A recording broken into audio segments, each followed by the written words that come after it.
बिहार के लिए, क्योंकि बिहार के सबसे ज़्यादा मरीज आते हैं सभापति महोदय, बिहार झारखंड के लिए एक ऐसा भवन बने जहां जो उनके मरीज आए या लोग आए तो पहले वहीं उनके संबंधित डॉक्टर देख लें। हमारे एम्स में जितने लोग आते हैं इलाज तो उनका तुरंत शुरू हो जाता है, लेकिन उनको बेड की बहुत भारी समस्या होती है। सदन के माननीय सदस्यों की सिंसियरिटी निश्चित तौर से सराहनीय है। श्री मनोज तिवारी जी रात को 1 बजे इनके फेसबुक पे ये अयोध्या में थे और इस समय स्वास्थ्य मंत्रालय के चर्चा में भाग लेंगे श्री मनोज तिवारी जी, तो निश्चित तौर से सराहनीय है। बहुत बहुत धन्यवाद सभापति महोदय, आपने मुझे स्वास्थ्य और परिवार कल्याण के इस विषय पर बोलने का मौका दिया। वैसे तो ये इतना महत्वपूर्ण विषय है कि इस पे जितना भी बोला जाए वो कम होगा, और सभी सदस्यों को मैं सुन भी रहा हूँ।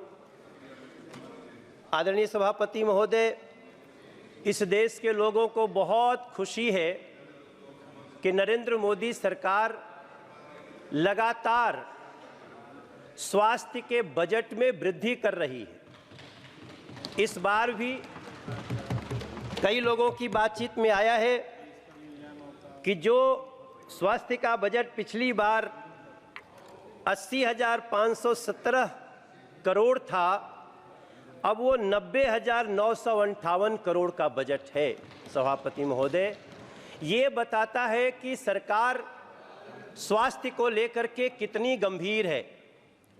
और उसमें भी एक समय था जब इसी सरकार में हमने देखा था कि स्टंट जो लाखों रुपए का होता था, और उस स्टंट को नरेंद्र मोदी जैसे प्रधानमंत्री ने, जो गरीब घर से आते हैं, गरीबों के दिल की बात समझते हैं, और इस देश में स्टंट उसकी कीमत मात्र 26,000 कर दी गई थी, जिसके कारण आज गरीब से गरीब घरों में भी लोग इस हृदय के समस्याओं को दूर करने के लिए अब सक्षम हो रहे हैं। यही देश है सभापति महोदय। मेरे क्षेत्र में 20 जनौषधि केंद्र खुल चुके हैं। हमारे यहाँ दिल्ली के सांसद साथी हमारे सब बैठे हैं।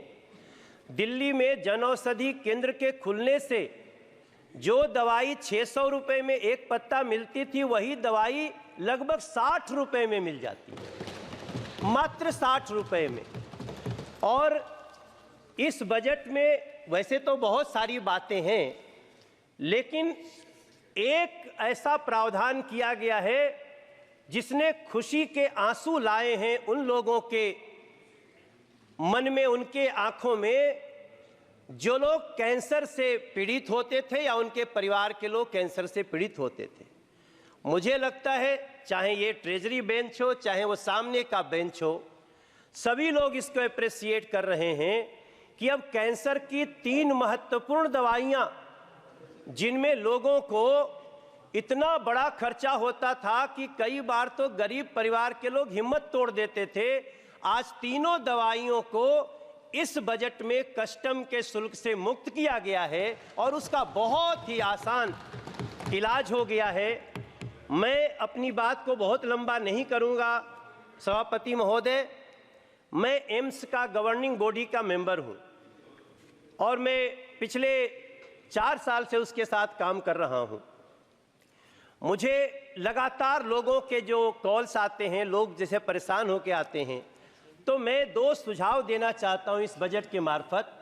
जो आदरणीय अर्जुन राम मेघवाल जी बैठे हैं और हमारे मंत्री जी बैठे हैं, हमारे एम्स में जितने लोग आते हैं इलाज तो उनका तुरंत शुरू हो जाता है, लेकिन उनको बेड की बहुत भारी समस्या होती है।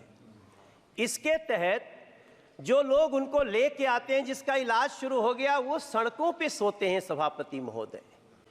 उनके परिजन जो रहते हैं वो इतने बुरे स्थिति में होते हैं कि इलाज तो जिसका हो रहा है, बाकी जो जीवन होता है वो बड़ा दयनीय होता है।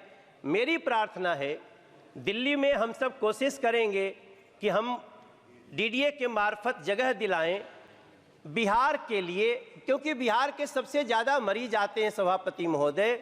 बिहार झारखंड के लिए एक ऐसा भवन बने जहां जो उनके मरीज आए या लोग आए तो पहले वहीं उनके संबंधित डॉक्टर देख लें किस स्थिति में आए हैं, कहाँ भेजना है। और एक अंतिम बात सभी के लिए, हाँ, मैं तो चूँकि मैं दिल्ली में सांसद हूँ और बिहार, यूपी, झारखंड से मेरा संबंध है, तो मेरा मन वहाँ पे चला गया। तो हाँ, नहीं, बिल्कुल, मैं तो आपके लिए भी कहूँगा मेरे साथी, लेकिन आप लोग अपने अपने लोगों के लिए कहिएगा। आप चेयर को एड्रेस करें। जी, सभापति महोदय, इधर मत देखिए। तो हम जमीन दिलवाने में भी मदद करेंगे सिर्फ, और मुझे जो मैं अंदर कमेटी में बैठता हूँ, एम्स इसको करने में बहुत उत्सुक होगा, ये हमारा विश्वास है।